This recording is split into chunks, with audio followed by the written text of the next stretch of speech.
अखंड मंथन के सभी दर्शकों को नमस्कार। मैं हूं शेखर त्रिपाठी और आप देख रहे हैं हमारा YouTube चैनल अखंड मंथन।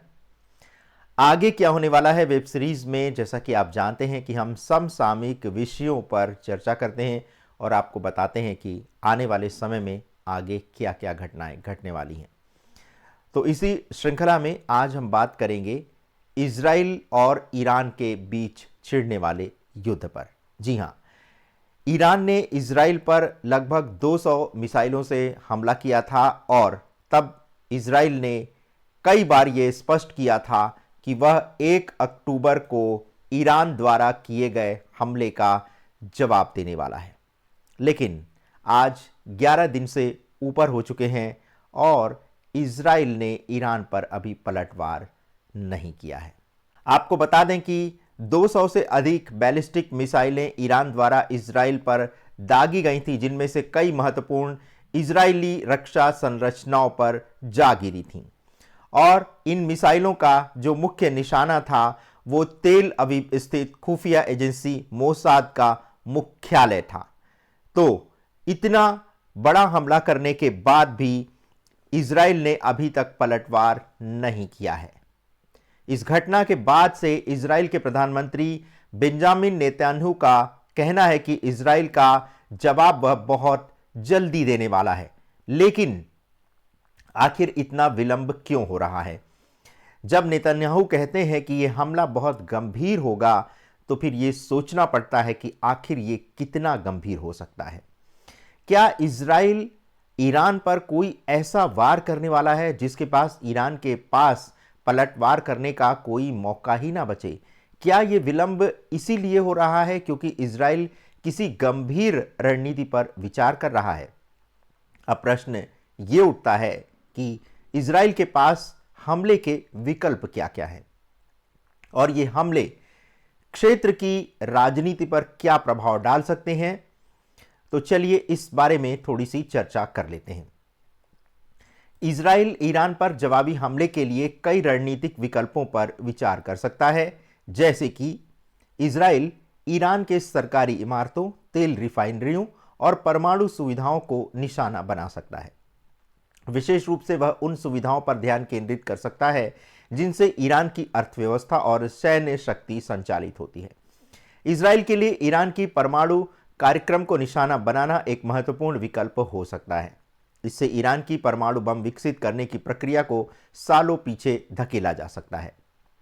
यद्यपि इस हमले के लिए इजराइल को 1500 किलोमीटर से अधिक दूरी की मिसाइल फेंकनी होगी, जो कि सैन्य रूप से एक बड़ी चुनौती है। इस दौरान उसे रूस से मिले ईरानी वायु रक्षा प्रणाली का भी सामना करना पड़ेगा। खरग तेल टर्मिनल, जो ईरान के कच्चे तेल का 90% निर्यात को संभालता है, इजराइल के लिए हमले का एक प्राथमिक लक्ष्य हो सकता है।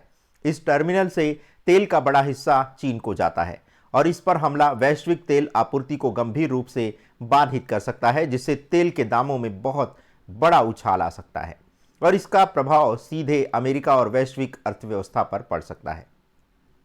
अगर इजराइल तेल या सैन्य बुनियादी ढांचे को निशाना बनाता है तो ईरान तीखी प्रतिक्रिया देगा। ईरान की जवाबी कार्रवाई से न केवल इजराइल बल्कि क्षेत्र में तैनात अमेरिकी सैनिकों और खाड़ी देशों पर भी इसका प्रभाव पड़ सकता है, जो पश्चिमी शक्तियों के साथ संबंध रखते हैं। ईरान पहले ही कह चुका है कि उसकी प्रतिक्रिया केवल इजराइल तक सीमित नहीं रहने वाली है। ईरान के खिलाफ इजराइल का कोई भी हमला तेल की वैश्विक आपूर्ति को तो बाधित कर ही सकता है, जिससे वैश्विक अर्थव्यवस्था बुरी तरह से चरमरा जाएगी। अमेरिका में राष्ट्रपति चुनाव नजदीक हैं और ऐसे में तेल की कीमतों में बढ़ोतरी अमेरिकी जनता के लिए एक महत्वपूर्ण चुनावी मुद्दा भी बन सकता है। इसके अलावा इजराइल को यह सुनिश्चित करना होगा कि उसके कदम से अमेरिका और उसके अन्य पश्चिमी देशों के साथ उसके संबंध मजबूत बने रहें। इजराइल की रणनीति में ईरान की धार्मिक सत्ता को कमजोर करना भी उसका एक संभावित लक्ष्य हो सकता है। ईरान में वास्तविक सत्ता supreme leader Ayatollah Ali Khamenei के हाथों में होती है, जो 1979 की इस्लामिक क्रांति के बाद से ही स्थापित इस धार्मिक पद के तहत देश का संचालन करते आए हैं। इजराइल इस धार्मिक सत्ता को चुनौती देने के लिए आक्रामक रणनीति अपना सकता है। हाल में ही नेतन्याहू ने ईरानी जनता को संबोधित करते हुए कहा था कि जब ईरान स्वतंत्र होगा तो सब कुछ बदल जाएगा और वह दिन शीघ्र आने वाला है। इस खबर के बाद खामनेई किसी गुप्त स्थान पर चले गए थे, ये हमें जानकारी मिली है, जिससे इजराइल की योजनाओं को लेकर के ये कयास और तेज हो गए थे कि ईरान पर इजराइल एक क्रांतिकारी हमला भी कर सकता है। इजराइल और ईरान के बीच बढ़ता तनाव न केवल मध्य पूर्व की सुरक्षा पर असर डालेगा बल्कि वैश्विक राजनीति और आर्थिक स्थिरता पर भी गहरा प्रभाव डालेगा। इजराइल की ओर से किसी भी बड़े हमले का असर न केवल ईरान पर बल्कि पूरे क्षेत्र और उसके बाहर तक भी पहुंच सकता है। लेकिन सबसे बड़ा प्रश्न यह है कि आखिर इजराइल ईरान पर हमला करने में इतनी देरी क्यों कर रहा है। तो चलिए इस पर विचार करते हैं। तो इजराइल द्वारा ईरान पर हमले में देरी का मुख्य कारण कई रणनीतिक और राजनीतिक कारक भी हैं। ईरान की सैन्य, परमाणु और सैन्य सुविधाओं पर हमला करना आसान नहीं है, क्योंकि ये ठिकाने काफी सुरक्षित और गहरे भूमिगत स्थित हैं। इजराइल को हमले के लिए लंबी दूरी तय करनी होगी और उसे ईरान की उन्नत हवाई रक्षा प्रणाली, जिसे रूस का समर्थन मिला है, उसका भी सामना करना होगा। दूसरा कारण है अंतर्राष्ट्रीय कूटनीति। अमेरिका ने इजराइल को बार बार यह कहा है कि वह ईरान पर हमला करने से बचे, क्योंकि इससे क्षेत्र में युद्ध छिड़ने का खतरा है और यह वैश्विक तेल आपूर्ति और अर्थव्यवस्था को प्रभावित कर सकता है। साथ ही इजराइल को अमेरिका और अन्य पश्चिमी देशों के साथ अपने संबंधों को बनाए रखना है, विशेष रूप से तब जब अमेरिका में राष्ट्रपति चुनाव निकट हैं। जैसा कि हम आपको अपने एक कार्यक्रम में पहले भी बता चुके हैं कि क्रेग हैमिल्टन पार्कर ने यह भविष्यवाणी की थी कि इजराइल जब भी ईरान पर हमला करेगा तो वह शनिवार का दिन होगा। तो जहां तक इस भविष्यवाणी का प्रश्न है, तो क्रेग ने यह कहा है कि ईरान पर इजराइल का हमला एक निर्णायक हमला हो सकता है और इसे शनिवार के दिन होने की उन्होंने संभावना व्यक्त की थी।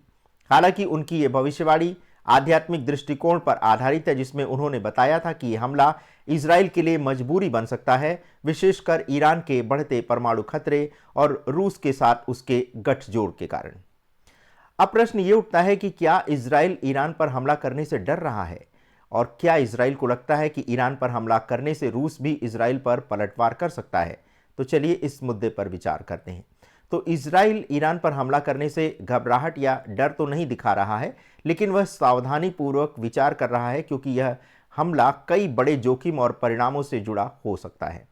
कुछ मुख्य कारण हैं, उस पर आपको ले चलते हैं उस बिंदु की ओर। इजराइल को इस बात की चिंता हो सकती है कि अगर वह ईरान पर हमला करता है तो रूस की ओर से किसी प्रकार की प्रतिक्रिया हो सकती है। रूस ने ईरान को उन्नत एयर डिफेंस सिस्टम प्रदान किए हैं और रूस ईरान का एक प्रमुख साझेदार है, विशेषकर उसके परमाणु और रक्षा के मामलों में। अगर इजराइल ईरान की महत्वपूर्ण सैन्य या परमाणु सुविधाओं पर हमला करता है तो रूस की ओर से कूटनीतिक या फिर सैन्य जवाबी कार्रवाई हो सकती है, विशेषकर जब दोनों देशों के बीच सीरिया में भी सैन्य संघर्ष की संभावनाएं हैं। ईरान पर हमला करना इजराइल के लिए सैन्य दृष्टिकोण से भी चुनौतीपूर्ण हो सकता है। ईरान की सैन्य सुविधाएं गहरी और सुरक्षित भूमिगत स्थानों पर हैं और उन्हें निशाना बनाने के लिए इजराइल को लंबी दूरी तय करनी होगी, जिसके लिए हवा में ईंधन भरने की जरूरत पड़ेगी। इसके अलावा ईरान के पास अत्याधुनिक हवाई रक्षा प्रणाली है, जिसे रूस ने समर्थन दिया है, जिससे हमले को सफलतापूर्वक अंजाम देना कठिन हो जाता है। इजराइल को इस बात की भी चिंता हो सकती है कि ईरान पर हमला करने से उसे वैश्विक आलोचना और आर्थिक प्रतिबंधों का भी सामना करना पड़ सकता है। अमेरिका और अन्य पश्चिमी देशों ने इजराइल को हमला करने से बचने का आग्रह किया है, क्योंकि इससे क्षेत्र में एक बड़े युद्ध की संभावना है, जिसका असर वैश्विक तेल बाजार और अर्थव्यवस्था पर पड़ सकता है। क्षेत्र में इजराइल ईरान पर हमला करने से डर नहीं रहा, लेकिन वह इस बात को लेकर के सतर्क है कि इस तरह का कदम क्या जटिलताएं और परिणाम ला सकता है, विशेषकर रूस की संभावित प्रतिक्रिया और वैश्विक समीकरणों के मद्देनजर अभी जो है इजराइल वो फूंक फूंक करके कदम रख रहा है। लेकिन इतना तो तय है कि जैसा कि इजराइल का जो इतिहास रहा है युद्ध का, वो ऐसा रहा है कि वह कभी भी हारने वाले देशों में नहीं है। 1 करोड़ से भी कम जनसंख्या वाला ये देश आज पूरे संसार की सैन्य शक्तियों पर हावी पड़ रहा है। एक साथ 4 या 5 देशों से युद्ध करना कोई सामान्य बात नहीं होती है, लेकिन तब भी इजराइल अपनी युद्ध नीति, अपनी रणनीति पर पूरी तरह से अडिग है और वह जब भी ईरान पर हमले का जो उत्तर देगा वह बहुत करारा हमला होगा। आपने वो डायलॉग सुना होगा ना कि करारा हमला किया जाएगा। तो ये हमला बहुत ही घातक हो सकता है। ये विलंब हो रहा है इस हमले में, लेकिन जब भी होगा तो ये एक मिसाल बन जाएगा, दुश्मन देश पर हमले की मिसाल बनेगा। और इजराइल ऐसा ही काम करने जा रहा है जिससे ईरान या फिर कोई भी शत्रु देश इजराइल पर नजर ना उठा सके। और दर्शकों, एक जो प्रश्न ये भी उठ रहा है कि अमेरिका ईरान पर हमला करने के मामले में इजराइल के साथ खुल करके साथ क्यों नहीं आ रहा है, जबकि ईरान और अमेरिका के बीच की दुश्मनी किसी से छिपी नहीं है। अमेरिका के इजराइल के साथ खुलकर ईरान पर हमला करने के मामले में सामने न आने के पीछे क्या कारण हो सकते हैं, चलिए इस पर चर्चा करते हैं। इसमें कूटनीतिक, रणनीतिक और क्षेत्रीय स्थिरता से जुड़े मुद्दे भी सम्मिलित हैं। अमेरिका को वैश्विक मंच पर एक प्रमुख शक्ति के रूप में संतुलन बनाए रखना होता है। अगर वह ईरान पर खुले तौर पर हमला करता है या इजराइल को पूरा समर्थन देता है तो उसे दुनिया भर में कड़ी आलोचना और नकारात्मक प्रतिक्रिया का सामना करना पड़ सकता है, विशेषकर यूरोप और अन्य सहयोगी देशों से जो ईरान के साथ परमाणु समझौते को फिर से स्थापित करने का प्रयास कर रहे हैं।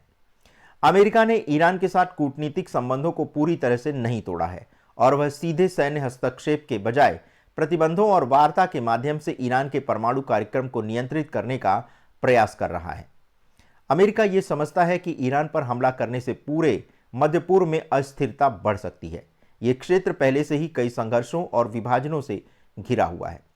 ईरान की ओर से किसी भी प्रतिक्रिया का सीधा असर इराक, सीरिया, लेबनान और खाड़ी देशों पर पड़ सकता है, जहां अमेरिकी सैन्य ठिकाने और उसके हित मौजूद हैं। अमेरिका नहीं चाहता कि एक छोटे से सैन्य हमले के कारण क्षेत्रीय युद्ध छिड़ जाए। अमेरिका में घरेलू राजनीति भी एक कारण है। अमेरिकी जनता आमतौर पर विदेशी युद्धों में शामिल होने के विरोध रहती है, विशेषकर तब जब इसका प्रत्यक्ष प्रभाव अमेरिका सुरक्षा पर नहीं पड़ता हो। राष्ट्रपति चुनाव के करीब आते हुए किसी भी नए युद्ध में उलझने से राजनीतिक रूप से भी जोखिम बढ़ सकता है। इसके अलावा अमेरिका को यह भी ध्यान रखना होता है कि युद्ध से तेल की कीमतों में वृद्धि हो सकती है, जो कि घरेलू अर्थव्यवस्था को प्रभावित कर सकती है। रूस और चीन के साथ अमेरिका के तनावपूर्ण संबंध भी एक महत्वपूर्ण कारण है। रूस और ईरान के बीच घनिष्ठ सैन्य और आर्थिक संबंध हैं और अगर अमेरिका ईरान पर हमला करता है तो रूस इसका विरोध कर सकता है। इससे वैश्विक शक्ति संतुलन पर भी प्रभाव पड़ेगा और ये अमेरिका के लिए एक बड़ा कूटनीतिक सिरदर्द बन सकता है। इसी तरह चीन भी ईरान का एक प्रमुख व्यापारिक साझेदार है, खासकर तेल के मामले में।